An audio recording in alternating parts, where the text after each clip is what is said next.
Hey, today I will be talking about Lilith, a little bit of mythology, a little bit of astrology. In ancient Sumer, earliest known civilization, Lilith was a storm demon and was called Lilitu.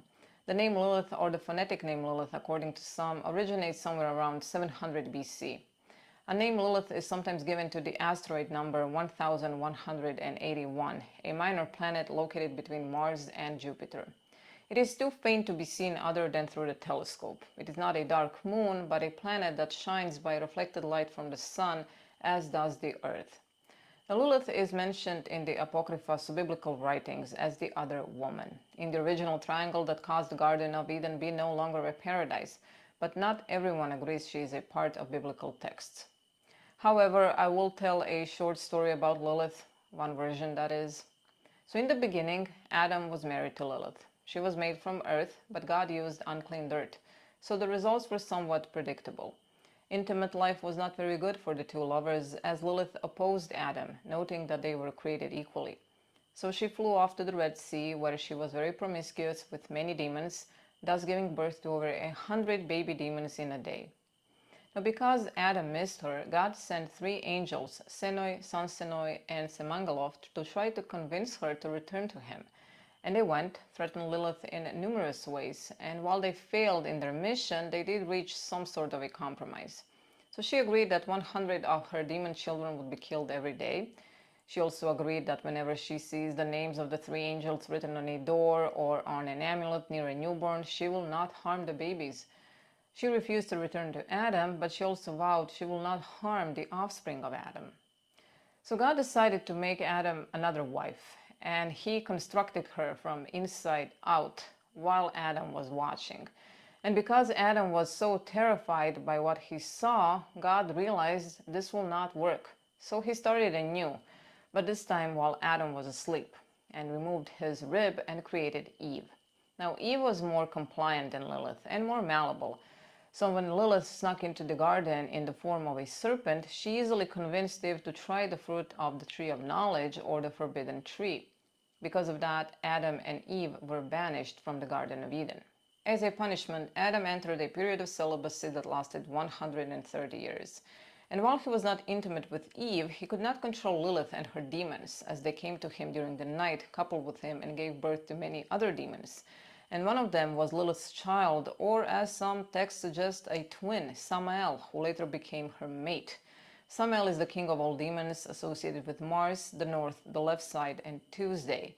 Now God did not appreciate this couple, so he castrated Samael. When the temple in Jerusalem was destroyed, God was very disturbed and turned away from his true wife, the female face of God, and embraced Lilith. And this will continue until the coming of the Messiah, when God will reject Lilith and return to his true mate, as told by the 13th century commentators.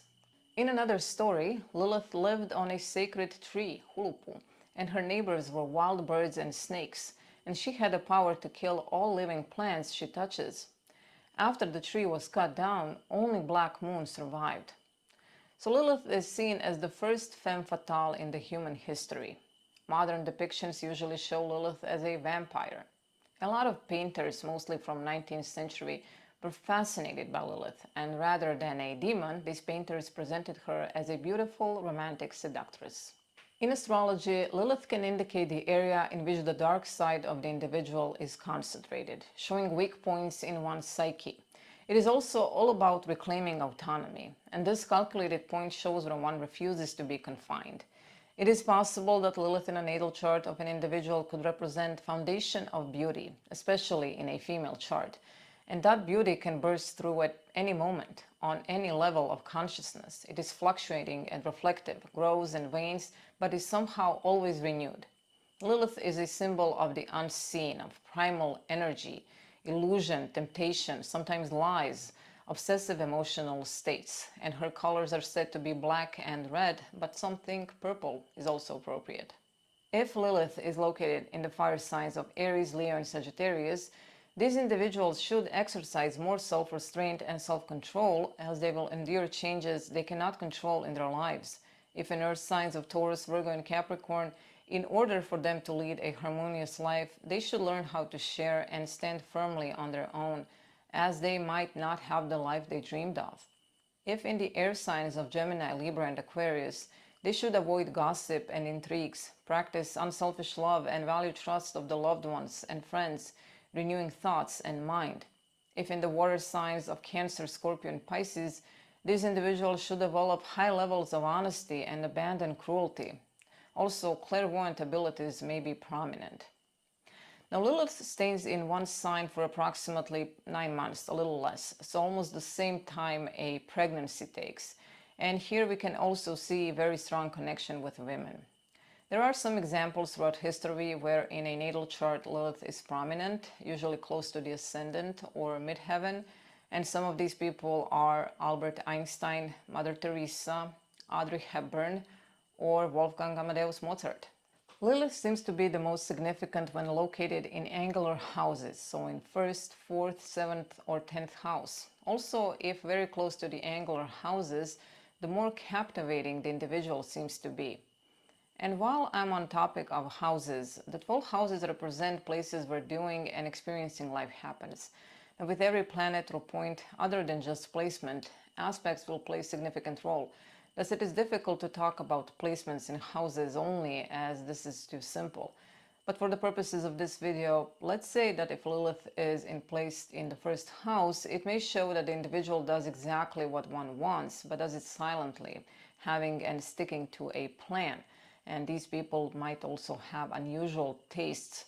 Lilith in the 2nd house may indicate that material and other values may not be what society teaches they are, and this is usually connected with individual standards and natural inclination to gather skills, and they need to find a way to be consistent in order to ensure existence. Now, Lilith in the 3rd house suggests talkative nature, desire for learning, asking questions. Sometimes it may feel as the world is not a very interesting place and offers only abuse and judgments. Lilith in the 4th house indicates a serious side to the emotions, displaying affection by setting boundaries, and long-term commitment may be difficult. Lilith in the 5th house can be a somewhat humbling position for Lilith. These individuals may be more introverted, but always surrounded by information, and this may be good for gaining good reputation later on in life. Lilith in the 6th house is not a fan of being of service to others, at least not in the way most people do.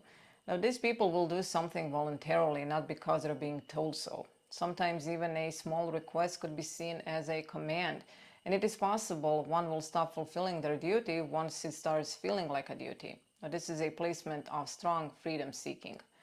Lilith in the 7th house. Now, this position indicates the ability to convince others is very clear, and one is socializing for the opportunity to assert own ideas. It also shows that the energy flows through others, and sometimes this may indicate that the individual is not whole if on their own. Lilith in the 8th house shows that the greatest strength takes place in the areas of intimacy and trust, as this is her home, also other people's money. It is difficult to stay angry at these people for long, as they're usually very charming and attractive, and they do not have to act. Lilith in the 9th house is trying to assert identity into the world by offering personal ideas, and is probably judged because of that. One may, in a way, disturb others with its outspoken nature. These people want to leave their mark with expressing their thoughts, but this may come across just as validation seeking. Lilith in the 10th house can be a difficult position, as one may be more interested in the relationships within the structure rather than the structure itself, which makes these people a very good source of inspiration for others, but they may not be good managers of their own system. Lilith in the 11th house may indicate rejection from groups, but it is a good position to be talked about. Now, the difference between positive talk and a negative talk in a way lies in the fact whether the individual allows their actions and efforts do the advertising for them or just broadcasts their own ambitions. Lilith in the 12th house. Now, there is something a bit weird and a little frightening about this position. Personality of these people is friendly, but they may be very skilled in the art of deception. If positive, they have an alluring quality about them, gathering many supporters. Lilith does not have a planetary ruler, but some practitioners associate Lilith with Saturn. As for the fixed stars, it is usually connected with Algol or Caput Algol, Medusa's head, Gorgon's head, and according to Ptolemy, it has a nature of Saturn and Jupiter, while others say it has a nature of Jupiter and Mars. It is situated in the fifth phase of Taurus and is considered to be the most evil of all fixed stars. The midheaven directed to Algol, as seen in the old text, can make individual turbulent and murderous. The moon directed to Algol can make one dangerous and violent. And if the ruler of the ascendant is conjoined with Algol, individual may be prone to danger of loss of life by illness or accidents. Lilith as a point in astrology is sometimes seen as controversial, and not everybody uses it in their practice, but it may serve as a valuable tool for understanding deeper layers of the psyche. So Lilith in a way represents a lesson, and by knowing in which situations one is particularly inclined to show weakness or fragility, control can be learned, and so inner harmony can be restored and renewed, and dark moon energy can be counteracted or neutralized. When managed well, Lilith's energy is transformative. Today's quote is by Alice O'Connor, better known by her pen name Ayn Rand, a major intellectual of the 20th century. Born in Russia, she immigrated to the United States after graduating. After becoming proficient in English, she established herself as a writer and became a well-known advocate of philosophy she called objectivism, based on the Aristotelian tradition. And although she has written other great works, this quote is from the Fountainhead from 1943, and it can be connected with the theme of this video to an extent. And she wrote, "It is the hardest thing in the world to do what we want, and it takes the greatest kind of courage." I like this one a lot, as it is very true. Thank you for being with me today. Please subscribe and press the like button, and I will be seeing you in a couple of days. Bye.